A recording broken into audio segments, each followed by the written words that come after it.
How's it going, everybody? I'm Ryan, he's Abby, we're the Expansion Bros, and we are back. And hey, the Vancouver Canucks have played an NHL regular season game since we last talked. But the more important thing is, Abby, we're going head to head in fantasy hockey this week. How you feeling? I am feeling not very good. No? No. Little scared? Yeah, no, the big bad bread is coming to get me. I don't know. The rye bread, I could suffocate in the freaking grains and all that, or you could use your carbohydrates to really, mess up my gut. So I'm running scared for sure. Or I got Tage Thompson, who is looking mighty fine to start this season. But let's talk about the start of the season, right? Because we've already talked about the Sabres. The Sabres played 2 regular season games. You were talking about who's going to make the roster. We're finally back to a regular episode here, guys, so they probably won't be as long. But hey, the Canucks played 3 games since we last spoke. Yeah, you guys have 2 points. We have the same amount of points, but Yep. no wins yet. What's happening, guys? I was gonna say, you see, the Canucks have played games since the last time we recorded. I sure wish they hadn't. Um, That bad, uh, huh? Yeah, you know what? It started so well too. The first period we were up 4-0, 4-1, I believe, on the Calgary Flames in our home opener. It was like, oh yeah, this is what I signed up for, this dynamic offense, dominating, steamrolling our way to the playoffs. Maybe we, let our foot off the gas in April. But that was a very, very casual hockey fan there. A fan who didn't remember all the years of suffering that had just happened for the Canucks years before. And I was quickly brought back down to reality in that first game when a 4-1 lead quickly turned into a 5-4 deficit. And had it not been for some heroics from Quinn Hughes and JT Miller, we would have not even got to overtime in that game. So that was a bit of a wake up call as to how this season outlook is for me. And all of a sudden, a lot of that optimism has been killed in the span of 3 games. Well, it's supposed to be cautious optimism, so you shouldn't let it die yet, right? You weren't supposed to be overly optimistic like Sabres fans. 1 loss brings you crashing down. I mean, Mm, it's now 3 losses. You do have 2 points though, so on the whole, 2 points out of 6 isn't great, but not at all. it's early. Yeah, again, I have. This is where I have to remind myself to act rational and be like, hey, if I were watching a Sabres fan doing this, like if this happened to Sabres fans, what would I tell them? But as you said, Sabres fans also have one more win in this span than we do. So I don't know. I Cautious optimism was my take, and I'm glad I said cautious optimism instead of oh yeah rah rah we're gonna go destroy everybody. But I think what we've seen so far is perhaps the some of the acquisitions need a little more time to gel, and maybe preseason isn't a great indicator of regular season success.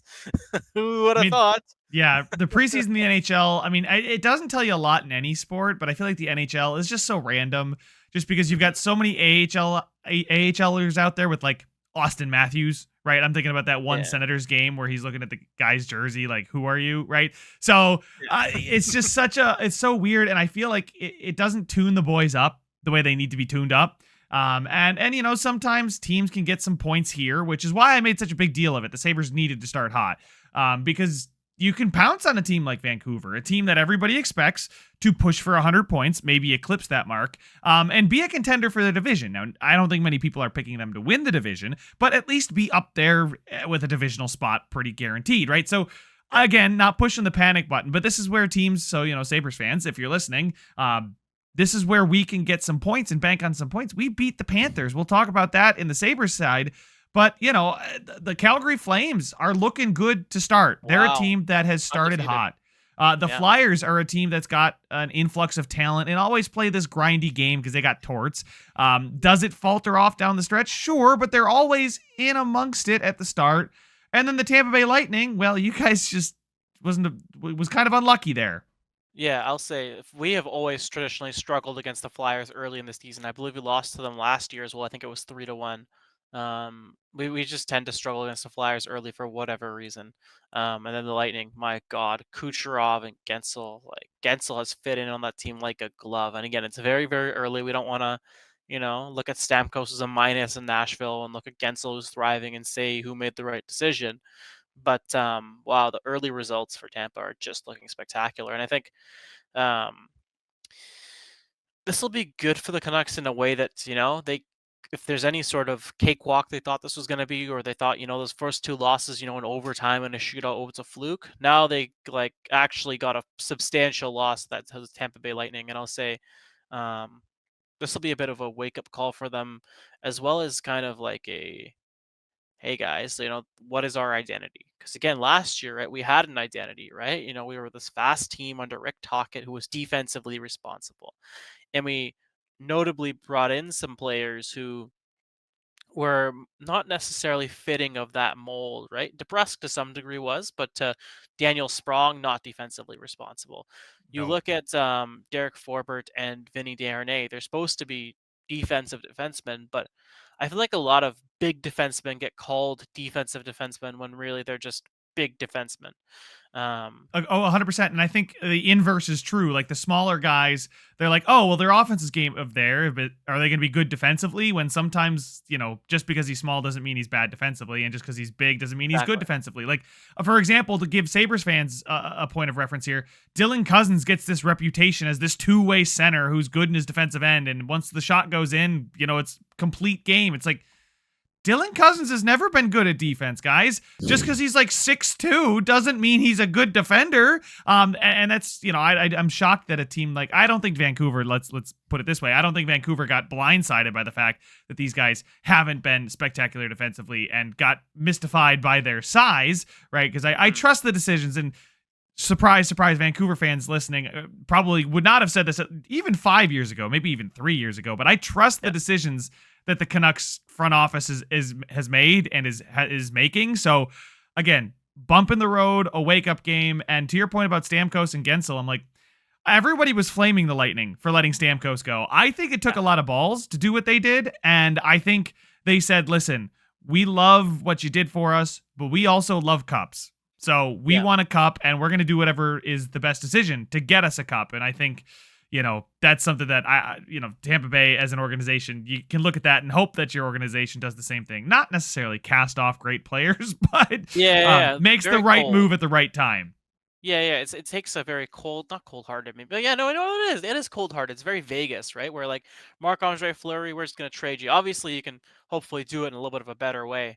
With But class and yeah, with respect. yeah, Respectfully, exactly. you're not good enough for us anymore. Not, hey, just get the F out of here. I feel like the result is the same, but the process is not. Exactly. Point being, though, both those guys were able to ruthlessly cut players who were the heart and soul of their team and use it to get success. So you do need a team that, or a management team that makes players feel comfortable and want to take discounts to be there, but you also want them to be cold and ruthless enough to make the moves that need to be made for the team's future. So I wouldn't say the Alvin Rutherford team has had to make any ruthless moves yet. So we'll see, depending on how kind of the rest of this season goes. Can they be depended on to, cut the lifeline on Trim the someone like fat. trim the fat, yeah, off of someone like Forbert or Desharnais if they continue not to perform, or other parts of this team if they need to be sent down or moved up and around. Should be noted we just sent down Achu Ratu, who, funny enough, analytically I don't think was too bad for us, but Yeah, he uh, was in the top 10 of skaters amongst game score. He was yeah. ranked 8th among all skaters. So this actually includes goalies too, by the way. So that's pretty good. Yeah, so I think again, I'm glad they're doing something to try and change it up. I'm sure we'll see him back up later this year, but right now it just seems like they need to snap into it and kind of get into their groove, and then they can kind of bring him back up and fit him into their lineup. Yeah, and what I'd say, I actually stayed up to watch a couple of the games. I had a You of 10:30 course will. p.m. soccer game, and I was like, you know what? It's 11:30. I'm way too wired to just go to bed, so I stayed up and I watched you guys blow the lead to Calgary, and I do want to talk about. Ouch. Hold on. But there was that play by Quinn Hughes, followed by the JT Miller clap bomb. I Yeah. literally got up and I was like, "Let's go!" And I was like so pumped. I was cheering. My wife was like, "Yay!" Like I don't know what's going on, but but I'm invested. So I did watch, and one of the things I took from just I watched a little bit. I can't claim to have watched all. Quick maths, 180 minutes plus Plus, of yeah. 190 minutes plus the It, wa- shootout. Anyway, Yeah, of Canucks hockey this season. But one things I've noticed is the stars, most of them are going early, right? That's the thing of the inverse for the Sabres, right? Tage, Tucky, Paterka, Quinn, Cousins. They're just not necessarily clicking. But I look at Vancouver and I see Quinn, Hughes, Connor, Garland, JT Miller, Philip Hronik, Brock Besser, all having strong starts to the season. And I yeah. think, obviously it's one of those things the team needs to gel as a whole. But honestly, you mentioned trim the fat, make the right moves, make the heartless move. Ultimately, it's your depth letting you down. And I feel like it's the least pricey thing to acquire midseason. If it turns out the offseason acquisitions aren't it. Yeah, no, I agree. I think the other piece that in the top six as well, you've seen Pedersen's been a little slow. I think people started noticing it in the Flyers game. PD isn't really looking like a $11.5 million player at the moment. So It's a hopefully lot of money. he can get it together here. Again, it's PD has always been a bit of a streaky player, so that's kind of the risk you take with him. And you can ask the question. You look at like Marner for the Leafs. Do you really want to give a streaky player $11.5 million? It's a decision to be made, but ultimately, the Canucks are kind of in that space where, do you want to extend him? Do you trade him? What do you do, right? You look at what he could have gotten. The rumored trades last year was like Jesperi Kotkaniemi and some spare parts. You think you're better off with Pedersen and 11 mil at that point, but you also need him to get going. Yes, the cap is going up. Yes, this contract is only going to get better with age, but you also need Pedersen to produce like a top line winger or top line center. Sorry, even Or though winger, he's not the maybe. top line or wing, but he's Maybe. not right. He's not the top line center. It's JT Miller right now. Again, I understand Miller's going to get older, so hopefully in 3 or 4 years, Pedersen can take over for Miller on that first line, and Miller can take a step down to that second line. But right now, Miller is the one who gives the hustle. Miller is the one who's been better defensively. Miller is the one who's been driving play, when Pedersen's the one who's getting paid the numbers to actually be doing that. And I think it's okay for sometimes your star player to be in the side cart for maybe a week, but Yeah, I think it's time. They're star players for a reason. You need yeah, them to step up. And it's not like he's been atrocious, but he's not been what you expected out of Elias Pettersson and 11 yeah. plus million. So I'm going to constantly refer to game score this season, and that's on that hockeystatcards.com. I highly recommend you check it out. Love seeing this every morning about Vancouver games. Kind of gives me that snapshot when I miss the games. But Elias Pettersson's at a negative 0.18. That's not very bad, right? I mean, no matter what the scale is, unless it's negative 0.2 to 0.2, right? Negative 0.18 is not that awful. So Canucks fans, to put it in perspective for you, on the high side of the scale, we've got Quinn Hughes, who's gotten a 2.2 score right now. Very high. Wow. And on the low end, you've got Desharnais, who had a negative 2.46 in one game. My God. Yes. So Ouch. you think about that's like your range. I don't want to get too statsy here, but it is a lot like standard deviations.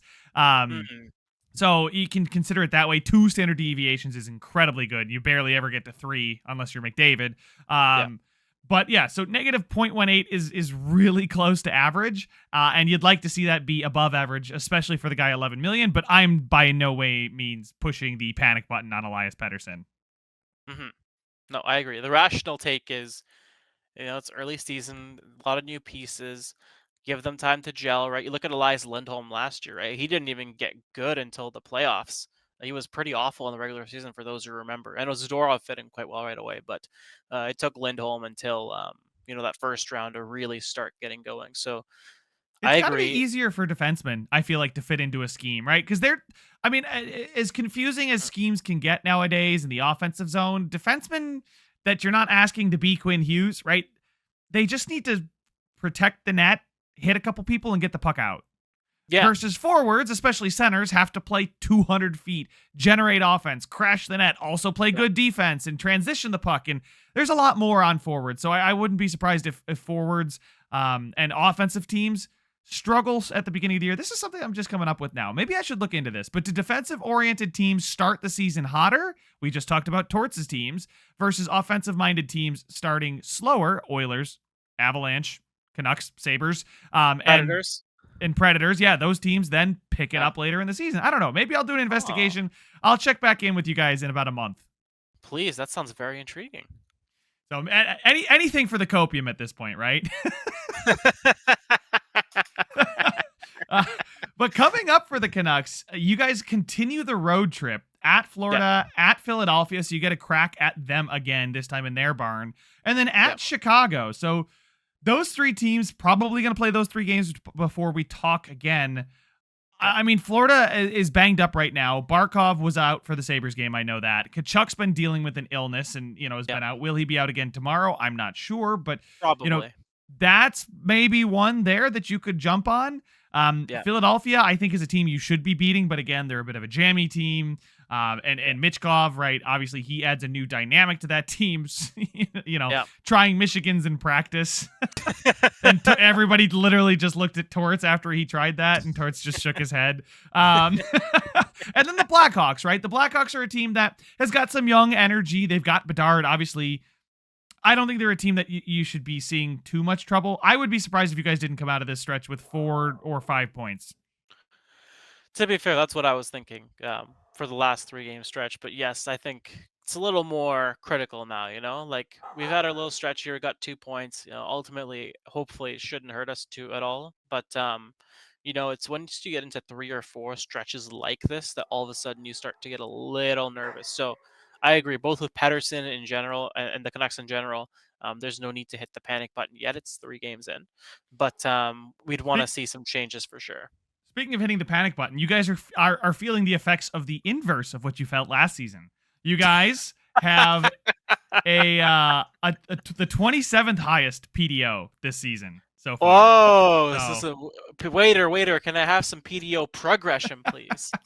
yeah, it's way too early to really assess anything too drastically statistically, right? You're pretty much looking at counting stats at this point rather than rates. But I mean, you guys are at a .963 with your 10.39% shooting percentage, but your save percentage is at 8.588. Is the goaltending what we should be talking about here? Yeah. So goaltending is definitely a concern. Well, one half of the goaltenders, well, two, I should say, 2/3 of the goaltenders are concerning. So in terms of the goaltenders that have played, Lankinen was actually excellent against the Flyers. No concerns there. If anything, it's my goodness, for another freaking Alvin masterclass, waiting out Lankinen until he got his price down to where he can afford him. It was some GM mode stuff where the goalie just sits there at 1.5, 1.3, 1.1. All right, now he's 900K. Now let's sign him. And my goodness, it looks like it was a wonderful signing because depending on Patera or on Seelovs right now, Seelovs has looked very, very shaky. He was poor against Calgary, especially against the long distance shots, and he was slightly below average against the Flyers as well. So definitely some concerns there. Hopefully, it was just a couple of bad games for Seelovs and he can bounce back. But right now, it looks like Canucks' hopes lie on Lankinen holding down the fort until Demko gets back. And we have to hope when Demko gets back, it's not a Vasilevsky situation where he's clearly playing not 100% recovered, or not, he's recovered, but he isn't himself. So we're very, very going to be dependent on Demko coming back at a healthy enough state to be at least 85 to 90% of himself. Because if he is not, we are in trouble. Yeah, I think that's a big concern. I'm not pushing the panic button yet. I'm saying let Demko get healthy. I think goaltending is just voodoo. You found Kevin Lankinen, who's good, bad, awful, good now. So you maybe hope that he's the one that stabilizes things. Plus, the team in front of him's got to stabilize it too. I think you guys will be okay. I think you'd rather have a healthy Demko in April than a healthy Demko in October.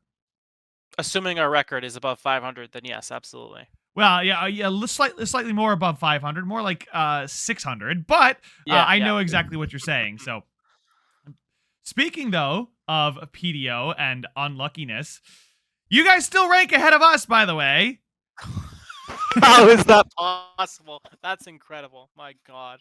Yeah, we're at 0.962. You're at Wow. 0.963. So we're catching you. Well, I did have it in my notes. The lowest PDO ever recorded was the 1920 Detroit Red Wings. I'm sorry, I should say in the analytics era. So the 2019-2020 Detroit Red Wings. If I just said the 1920 Detroit Red You did, Wings, and I was like, wow, they recorded PDO back then. Look at them.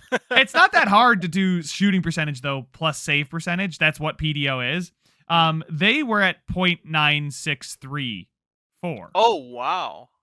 So where you are at the all-time low, and we are below the all-time low. So we are due for some puck luck. Now, I'm not listen. Puck luck and PDO does not necessarily translate to wins and points, but I think in the terms of when you've watched the Buffalo Sabres this week, winning 1 out of their 2 games at home, it should have been 2 out of 2. And I Yeah. just think puck luck there. It's unfortunate. They absolutely, and I was there in the building for the home opener. Yeah. We steamrolled. I mean, just absolutely mollywopped the LA Kings. It wasn't Yeah. even a contest. No. And then 13 seconds into the third period, Kopitar gets a puck on a break, right? A little bit of a defensive breakdown in the D zone, and boom, roofs it over Luukkonen, and where it's tied 1-1. Sabres play an even game after that, despite dominating the first 2 periods. They I think it was, did they take? Yeah, they took a penalty. Yeah. It was a reverse hit. I don't know if it's a penalty or not. It shouldn't have been roughing, maybe interference because the puck was kind of away at the time. I don't know. The refs called literally everything. I mean, I swear to God, there were. I wish I had this stat pulled up very quickly, but they called every penalty they possibly could have. They had 5 power play opportunities for the Sabres and 5 power play opportunities for the. There were 10 penalties. There was 20 My minutes of penalties God. and no That's a whole fights. period. No fights. So, good Lord. Anyway, Sabres couldn't score 5-on-5 against the Kings. It was just one of those games. Yeah, it didn't score on any 5 of your power play opportunities. We'll get to Abby, your studs and duds. We were just talking about the Canucks. Let's cut back to your Yes, yes. studs and duds real quick before I talk everybody's ear off about the Sabres.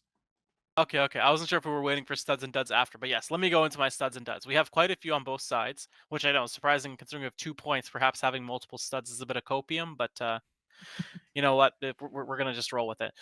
So for studs for the Canucks, based on these 3 games, we're gonna give a quick shout out to Mr. Connor Garland. He's been one of their better analytical players, and with Garland, you can just tell he always works so hard. Um, and he's got 2 goals as well, which I believe is tied for the lead for the Canucks right now with Besser. Speaking of Besser, him and Miller would also be considered 2 of my studs as well. They've been playing like top line players, even if they aren't necessarily. Miller isn't necessarily getting the goals. He got that big goal at the end of the first game to even get us to overtime, and that was a goal scorer's goal. 95% of the league could not score that goal, maybe more. You don't Miller see that just kind of goal knew. much anymore. No, it's very it's just that it's like you have to be feeling it, you know? You don't even see people taking those shots anymore, right? It's very like was it 80s clapper? Yeah, Um straight up like Gretzky era, walk in, that's clap what I it. was looking for. Yeah. Like Gretzky, I think Yzerman scored a playoff goal like that. It's very very signature.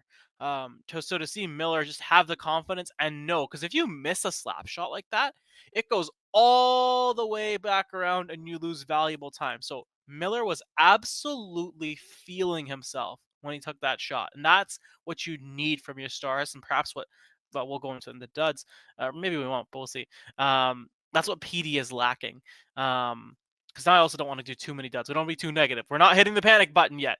And then for our other stud this week, Lankinen.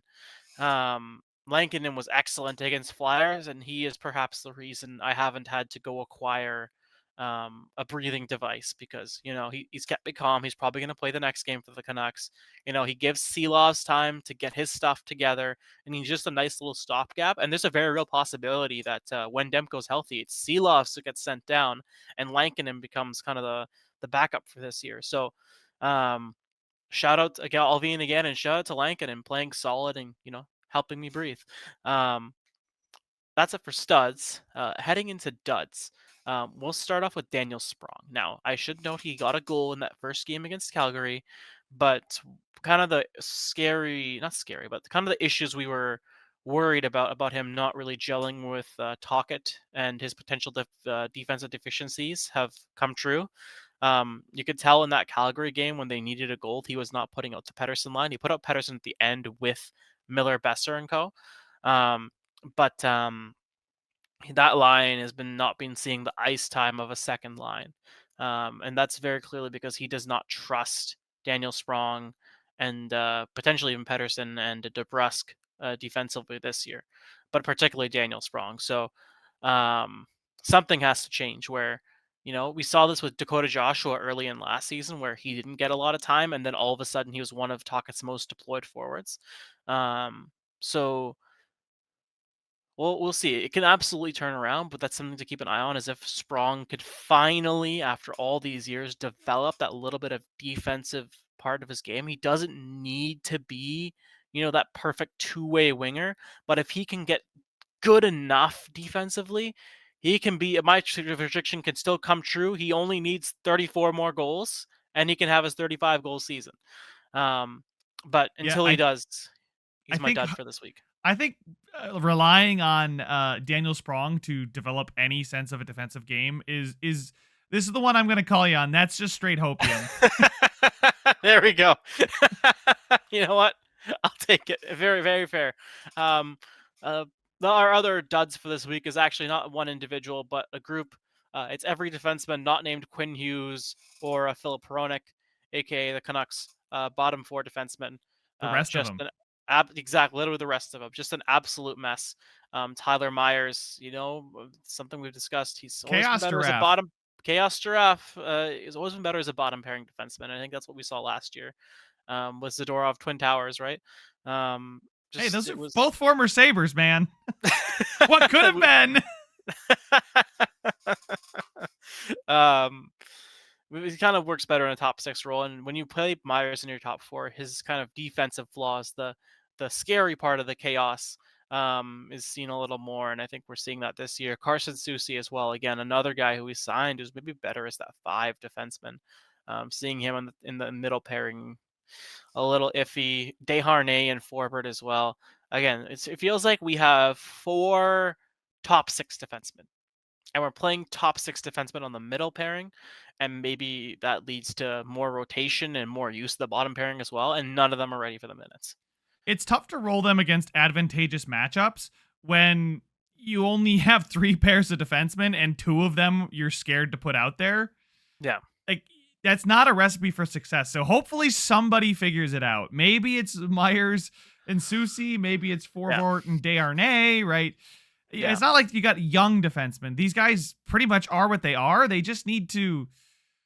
Yeah, I straight up don't like those four being four of your six. I feel like something's got to give there. You guys will probably do enough to get points, but I'm already in the trade market if I'm the Canucks. Yeah, I feel like this has always been an issue, right? Even when like getting Hronik, right? The whole reason was Quinn Hughes is our only defenseman. It's always been now we've signed Hronik long term. Now Quinn Hughes and Hronik are our only defensemen. We kind of need to start figuring it out and fill out that middle pairing. And I understand it's a lot easier to say, go get a middle pairing right shot defenseman than it is practically. You look at the cost we paid for Hronik. We paid over a first round pick just for Hronik. So Screw it's the not handedness easy. thing. Do what the Sabres do. Just make them all lefties. Who cares? Maybe that's the solution at this point, right? Whatever it is, we need to improve that decor and put a top four level defenseman on that middle pairing. Did you not guys not acquire Eric Brandstrom? That's true. He did. That's true. He's sitting in Abbotsford right now. Call him up. Give him a chance. He can't be worse than Desharnais. That's true. And again, even our spares, you look at Juleson, he hasn't been particularly good either. So I think this is where you send down either Friedman or Juleson and call up Brandstrom and give him a shot. I agree. I think he's an acquisition where, again, it was 50-50. He'd get claimed off waivers. Yeah. So we're very excited to have him. The fact that he even passed waivers is kind of a miracle. So now that we got the miracle, let's actually take advantage of it. And I agree. Brandstrom is someone I'd like to see up. I know we've sent down Ratu. Um, But I think our D core needs more shaking up than our forward core. I think our forward core will figure it out over time. I have a But lot that more faith in your forwards than that defensive core. I feel like yeah. if you're telling me Brandstrom's on your middle pairing with like Susie, I don't feel as bad about it as Myers Susie. Yeah, yeah, no. I think again, Myers could like if you can put Myers down to that bottom pairing, even if he's getting slightly more than top six time, it'll be fine. If he's your number five, we're gonna be okay, right? We just need that one more player. And again, I feel like maybe it's a mid-season acquisition like Zadorov last year. Um, but whatever it is, we need something to fix up that middle pairing. Because then that takes the pressure off the bottom pairing, and then as everyone moves down a roll or two, everyone starts to play better. You know, and we're gonna switch sports here for a second, but that just reminded me. Like the Bills just acquired Amari Cooper, right, from Mm, the Cleveland Browns, and the biggest issue for the Bills is, well, I like all these defensemen or these wide receivers, but they're just something's off, right? They're not doing what I need them to do. Well, now you bring in Amari Cooper, and now all of a sudden Keon Coleman goes from your number one on the outside to your number two on the outside, allowing him to do a lot better against lesser competition. And then that yeah, means Shakir stays as your slot guy. Mac yeah, Hollins then gets to play a specialty role, right? You could see that trickle effect of just it doesn't have to be Devontae Adams. You don't have to go out there and bring in somebody great, but maybe a Brandstrom being a bit more of an offensive two-way guy, right? Don't sleep yeah, on his defense either, right? He then allows Myers to shift back down to that third pairing where Myers, is at his best. And then you bench Juleson and Desharnais, and then four boards defensive side with Myers, Chaos kind of balance each other out, and it calms everything down. The yeah. pieces fall into place with a move like that. So I'd still love to see Brandstrom get a shot at the roster this year. And if he does, I'm gonna be watching those games for sure. Because I'm pounding the table for him here, and I can't just not back it up. Yeah, yeah, yeah, no, I agree. Brandstrom has very high upside, and I think again we forget he was a high like what eighth overall, something like that. He was a very high pedigree draft pick. Um, so he absolutely still has that potential to break out, right? Not all players develop at the same rate, so um, he can still do this. And you know what? This is maybe the perfect opportunity for him to get those top 4 minutes he's always needed that we thought he developed into in Ottawa. And yeah, this is it. This is, again, this is hopium. But hey, top four defenseman Eric Brandstrom finally meeting his potential. You know, you saw in the NHL games. You know, trade him away, medium elite. Maybe he can be. Maybe he can really be that freaking second force behind Hughes and Hronik. Yet he was 15th overall by the Vegas Golden 15th. Knights. Yes, yes. So interesting. And he made his way over to Ottawa, and now he's in Vancouver. So hoping for the best for him there. But back to the Sabres. We just body the Kings, right? Great game. Power play goes 0 for 5. We play Florida. We drop 1-0 in the game. It was a bit of a chaotic goal on the rush. Trailing guy comes in, fires, and it's 1-0, right? You see it all the time. Then the Sabres flipped a switch and played hockey that I haven't seen played in this town in the last decade, and I loved it. Oh Woo! my goodness. It was awesome, right? And they got the pucks to go, sure. I don't know what they're shooting. They scored 5 goals on 27 shots, right? Wow, that's what we And like to see. and they created a ton, right? So obviously their PDO was 114 in that game. That's not sustainable. But the way they played is sustainable. So while a blowout like this, thanks to a high PDO, that doesn't necessarily mean that if the PDO regresses, maybe they win this game 4-2 or 3-2 or 3-1, right? Some way like that, they can still win if PDO regresses. So I know I've talked about PDO last season, but it's not the end all be all. And one of the things that I would love to mention about the Sabres, if we just take a look at the Sabres here, all but one of their games, they have generated more expected goals for, more high danger chances than their opponent. And they just, obviously haven't gotten the luck. But I think that this team, the games against New Jersey, they were concerning. They looked a lot like the old Sabres. LA, you saw the Sabres come out, hit a ton. I mean, the hits were one of the things. I was sitting there, kept looking up at the Jumbotron. I'm like, that can't be right. The Sabres never have 30 hits to the opponent's 18, right? You're never out hitting them that Actual significantly. pushback? Yeah, no, not push back. They were the bullies. They were Push forward. bullying. Yes, yes. They were the aggressors, which was the most exciting part. So, like, if you weren't able to catch the game, you wouldn't believe me because you've not seen it here. Yeah. But I'm trying to find the shot numbers and I can't. Oh well. But I'll tell you what, man. The game against the Panthers and the Kings gets me so revved up and excited. They're 1-3. They have 2 points. We're through 4 games, right?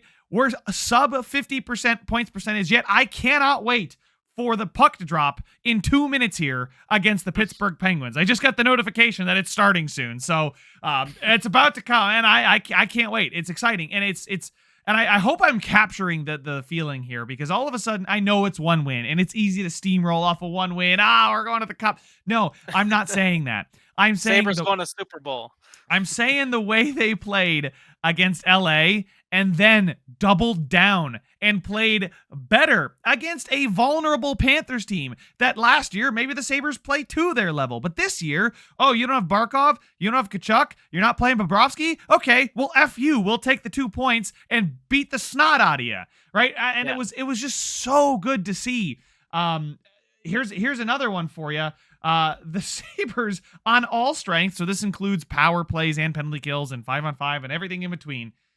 They've got a high danger chance for percentage of 76 and 77 in the 2 games this week. Like, high danger chances. How much did I preach about them not going to the gritty areas, not fighting, not trying to get a greasy goal? Because the greasy goals allow you to do the dangles. They allow you to be Tommy Dangles. They allow you to just snipe from wherever you want, like Jack Quinn. Yeah. Oh my goodness. And honestly, that's it. That's it. It's awesome. The stats are there. The high danger chances are there. The expected goals are there. The Corsi is there. The eye test is there. Yes, they lost to the Kings. That one, I could just tell you, they just weren't hitting the net. They had some grade A chances, missed the net. Okay, work on it. Get back, at it the next day. Against Florida, they buried those chances, right? Yeah. They had a 18% shooting percentage against Florida after having a 3%, 5%, and 3% shooting percentage in their first 3 games, right? So I'm telling you, they're getting their reward for this play. And the thing is, against the Kings, it was easy to let your head drop and say, oh man, like we played so well, but we still didn't get the 2 points. But even Lindy's post game was like, yeah, that Matthias Samuelsson was penalty. He took a penalty. It was 5-on-4. He got a slashing call. It was just a dumb play. It was, don't make the ref make the call. You snap the guy's stick anyway, so it's probably slashing, right? And it's a 5-on-3 with 2 minutes to go. They score. That's how we drop 2-1 and then empty netter 3-1, right? So, but Lindy was even saying, he's like, I'm just going to hate watching the last couple minutes of that game because the video is going to be so good to watch, but there's just going to be a couple minutes that I'm just going to be absolutely furious. Not much else, right? And it's one of those things, like, to hear that out of your head coach is so rewarding probably as a player to be like, yeah, we fucked up in the last couple minutes, but that was a really good game. And, there's no gripping the stick too tight. We just need to do that. We're capable of that. And they did it against Florida, and they got the reward. That's probably the best thing for them. And with Lindy, sorry, I am just blitzing here. I've not given you any opportunity to jump in and talk as well, but here I go. Oh, man. Tell me how it is. But for Lindy, then, the team is getting better each game. We've played 4 games with each game being better than the last. And I'm not just talking the fact that they won and got closer and yada, yada, yada. I'm saying the play, the hitting, the physicality, sticking up for each other. I mean, Tuck in Prague had probably the softest fight I've ever seen, but at least he dropped the mitts. And you sent this to me on Instagram. The fight between Krebs and Dahlin in practice just happened this week. And I love it. I love intensity from the boys. And obviously it's not toxic. It's not, you slept with my girlfriend, kind of, I'm going to run you in practice now. It's nothing like that. Not like some Mike Hoffman type stuff. Yeah. Yeah, exactly. It's just straight up, hey, I'm competitive. We're allowed to hit in practice, and sometimes emotions get hot, right?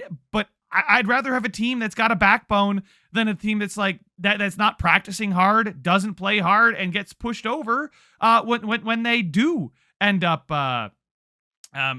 running into a team like Florida, like a team like the Islanders can be, and whatnot. So I'll tell you what, man. I'm really excited. If they lay an egg against Pittsburgh, I'm going to be really disappointed. But Yeah. personally, I think it's one they should win.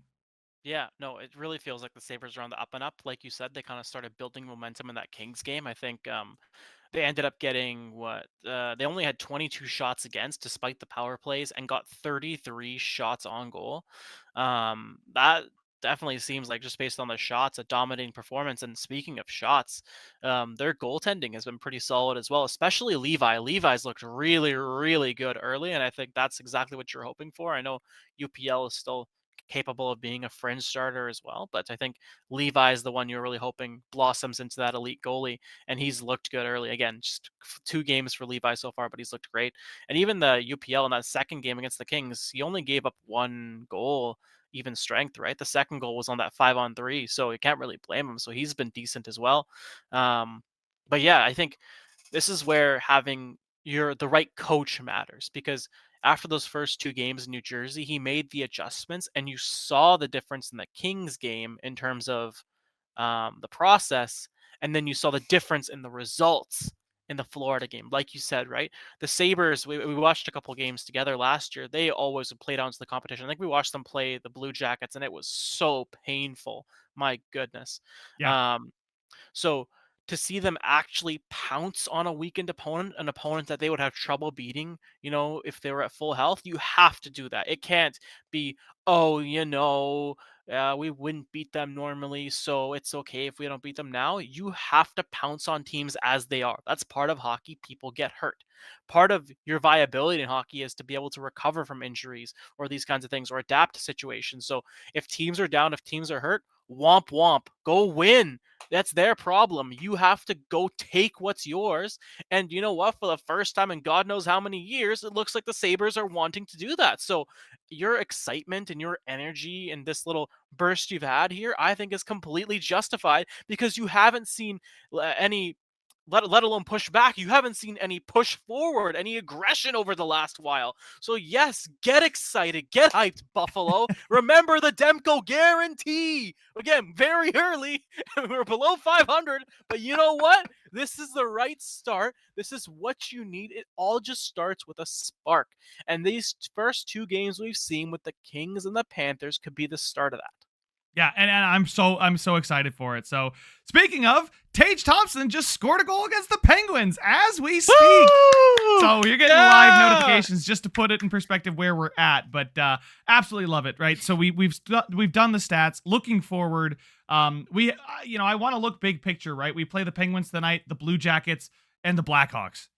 Go on a run, boys. And we look at the month of October, and there's 10 games in October, and to be on a 98-point pace, you need to get 60% of the points, right? So there's 20 points available. You need 11 or 12. 12, yeah. They have 2 through 4, which means they need to get 9 through the next 6.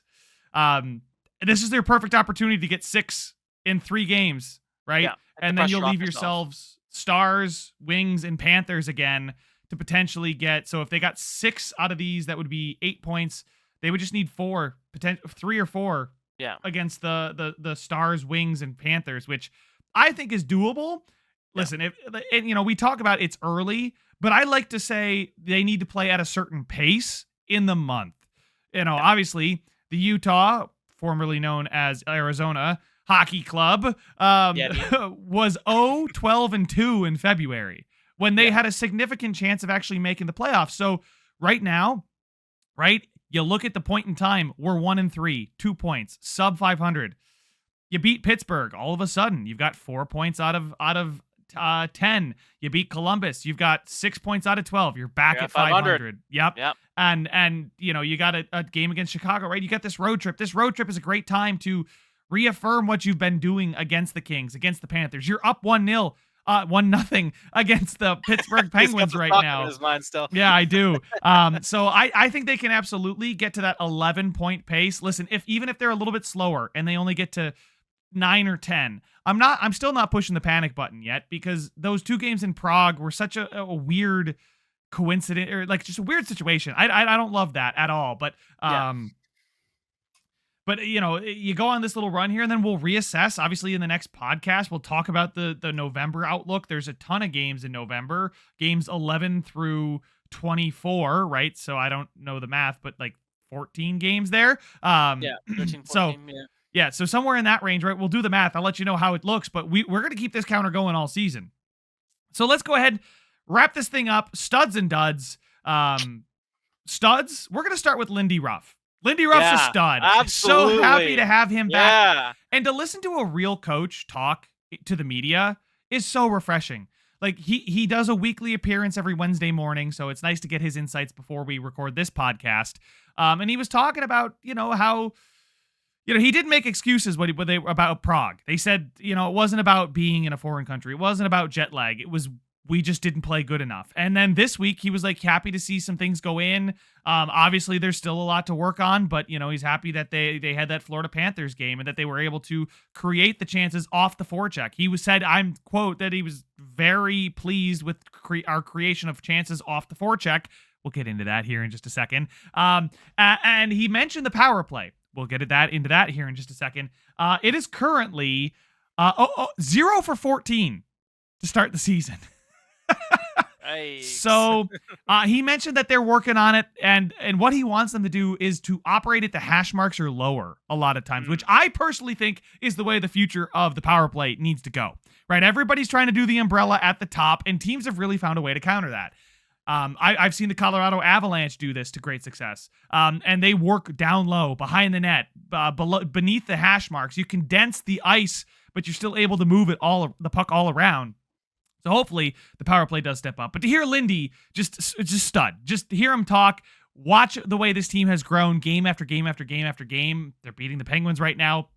5th game of hopefully improved performance. Obviously, it's not going to be 82 games of a straight line up. I'd love that, but that's just not possible. But love Lindy. The next guy in my studs, Jordan Greenway. I was ready to cast this guy off. He was on the outside looking into my mind when we got to the season. But oh my goodness, this dude has played with an edge. He's physical. He's nasty. He's a son of a bitch to play against. And I'm happy he's on my team because he's going in the corners. He's making, you want to roll your 5'10" little defenseman out there? He's great at puck moving. Well, boom, move off the boards, bud. Right here comes Jordan Greenway, 6'5", coming in there, letting you know he's there. And he's stiff arming 2 guys on his way to give the puck out front of the net. Like, he is doing what you want to see from a guy his size and what you wanted to see. And it's just like, listen, he doesn't necessarily have speed. He doesn't have tremendous hands, but what he does have is an ability to play great defense and create chances off the forecheck in the offensive zone. Help with the cycle, shield against the boards, and he is doing that tremendously. So Jordan Greenway, it's only a matter of time before he starts getting rewarded with more points. Obviously, the Sabres haven't scored many. They've scored, 8 goals in 4 games, so not going to get a lot of points, but he's doing all the right things. And the final stud we have this week is Zach Benson. He is battling through an injury right now, and he might be the Sabres' best forward.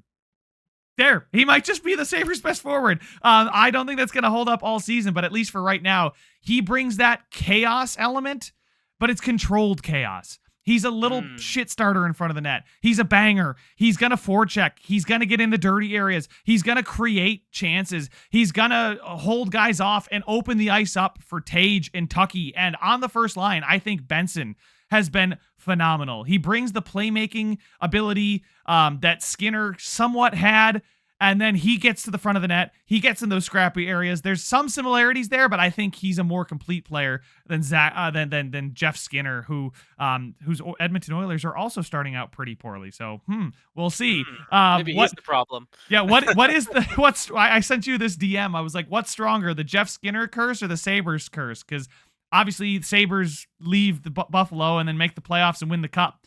But also, Jeff Skinner doesn't make the playoffs. So which one of those is stronger? I think we'll see very shortly. It's probably not the Jeff Skinner curse because they've got the McDavid trump card. But anyway, but yeah, those are the studs this week. I mean, I'm fired up, man. I love talking Sabres hockey. It feels good to actually be excited about it again for once. You just look excited. You can hear it in your voice, and like I'll add on, right? Like as far as the the coach effect goes. This is what I've been preaching from the Canucks last year, and what I said the potential upside of Lindy Ruff would be this year is the right coach enables your players, right? Players like Dakota Joshua, Connor Garland. Connor Garland's always been good, right? But I think we really saw him hit his own last year. JT Miller was the biggest one. You saw him go from, getting that one joke Selke vote a couple of years ago to actually getting some legitimate Selke votes and actually playing like an excellent player. I think you could see some of your younger guys as well as, like you mentioned, Jordan Greenway actually playing like he's supposed to play, right? That's the biggest thing with Jordan Greenway is I feel like he's always had the tools. He's always had the skill. He's always had the size. He just hasn't played the way he's supposed to play. And now under Lindy, he's finally playing the way he's supposed. Oh, he scored again! Yay! And guess who? Is it Greenway? Greenway just scored the second go. goal. He gets rewarded. Speaking of playing like he's supposed to play. And gonna get rewarded. That. Guys, we're prophetic. Abby, we need to record more during Sabres games. Apparently. Holy cow. And then also lastly on Benson again, like when you can say your young players are your best players, it's one of two things. Either you're a rebuilding team and oh boy, the season's gonna suck, or you've got a player who's outperforming expectations. And like you said, it's probably not gonna hold up all year. But if Benson can continue to play at even a similar level, the Sabres are going to be a very, very scary team to play against this year. And way more importantly, as you've talked about, looking at that Kings game, they're going to be a fun team to watch. You're going to see them be the aggressors and be pesky and be annoying. The way, like, again, some of these players have had these characteristics, like they can be annoying to play against. They can hit. Now you're actually seeing them do what they said they could do, what people said they could do, right? Jordan Greenway could be physical, and now you're actually seeing it, and that's the most exciting thing, is seeing potential actually manifest in the game. That's a very exciting thing to see. Oh man, I almost don't want to do duds at this point, just because we're all feeling so good. We're feeling so good. Also, I just watched the little dots thing. Did you know on NHL.com, if you go to the game center, they actually do this overhead little dots view of the goal? So that's how I'm just trying to look at the Greenway goal. And it looks like it was a bad turnover by Pittsburgh. Zucker got it into the offensive zone. Greenway got the loose puck, fired it far side, and scored. So can't wait to watch the video on that one. But we'll just talk briefly about the duds. It's, like we said, still so early that I really don't want to dunk on people too bad. But holy smokes, Dylan Cousins. That's literally written in my notes. Holy smokes, Dylan Cousins. Listen, it's not been a great start for him. That second line with Quinn and him specifically has improved game over game. Yeah. But they've looked like the worst line, and it's not particularly close. Now, the stats are starting to show that they're rounding their game out. The game against the Panthers, they definitely looked a lot better. Still didn't get rewarded, really, Dylan Cousins. I mean, he's getting shooting opportunities. He had a breakaway chance against Spencer Knight, like completely wide open. Went to make a move, lost the puck, and it just slid into Knight's pads, and he just covered it, right? And it's just like, and you could just see it on Cousins' face. He's like, what do I have to do? So, I think this will be an interesting one to monitor with Lindy, the effect on a guy that isn't popping off right away. But hopefully, tonight, I don't know. Obviously, it's way too early to look at stats. We're in about, 5-10 minutes of the game so far.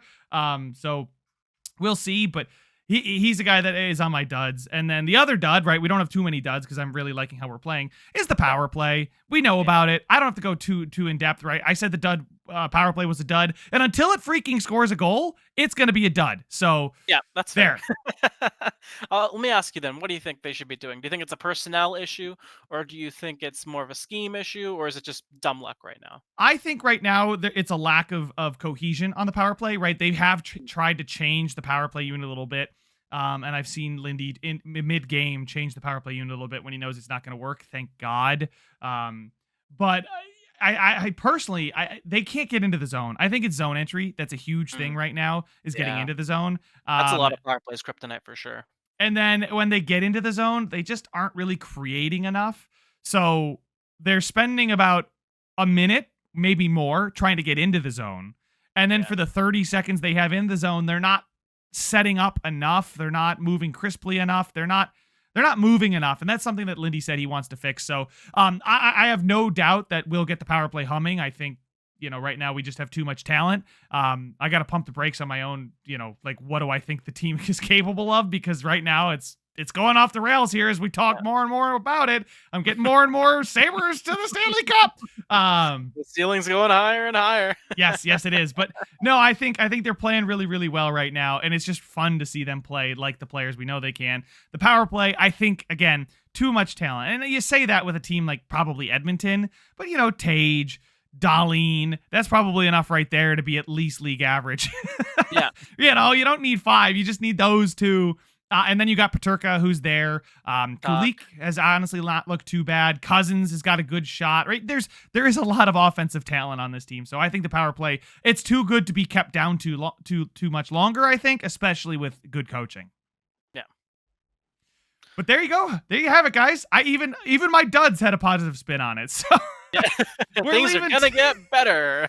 I wish I could say the Sabres scored a third goal, but at the 10:43 mark of the first period, it's still only 2-0. The Canucks' next game is. I threw it to you and you weren't prepared with that one. I thought you might have it memorized. I wasn't ready for that one. I want to say it's tomorrow, but I don't want to. It is tomorrow against the Florida Panthers. So yes, I cannot wait to watch that one because I will be awake to watch that one because it's here on the East Coast. So there we go. In the meantime, though, guys, have a great week. Enjoy it. Enjoy Sabres hockey again. And Canucks fans, don't worry too much because your team is too good to keep down for too long. Thank you guys so much for listening. We do appreciate you sticking with us through the whole time. I know sometimes these can get kind of long, but if you want to interact with us, we're also on X or Twitter at the Expansion Bros Pod. You'll be able to find us. There's not too many Expansion Bros out there. We're also on YouTube. The YouTube channel is RyeBreadSN. It is my YouTube channel. Make sure to like if you're on YouTube and subscribe. Follow and share with your friends on any platform that you get your podcasts on. And we will talk to you again in the next one. Peace.